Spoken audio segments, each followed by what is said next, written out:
Hello అండి, ఈరోజు నేను మీకు కిచెన్ టిప్స్ రెండు చెప్తాను. అదేంటంటే మనం ఇలా రేట్లో ఏదైనా దంపినప్పుడు మొత్తం బయట పడిపోతూ ఉంటుంది. ఏది దంపినా దానికి మీరేం చేయాలంటే ఒక థమ్స్అప్ బాటిల్ తీసుకోండి, చాక్ క్యాండిల్ వెలిగించుకొని చాక్ వేడి చేసుకోండి. వేడైన తర్వాత ఇది ఇలా కట్ చేసుకోవాలి మనం.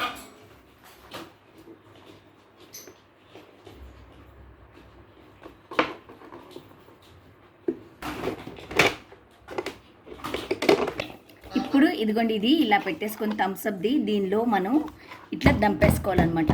దంపేసుకుంటే బయటికి ఎగరకుండా ఉంటుంది. రెండో టిప్ ఏంటంటే బాటిల్ కట్ చేసుకున్న తర్వాత మూత తీసేయాలి. తీసేసి మనం ఏవైతే వేయాలనుకున్నామో దానికి ఇలా పెట్టేసుకొని ఇలా డబ్బాలో వేసేసుకుంటే ఏది వేస్ట్ అవ్వదో కింద పడిపోదు.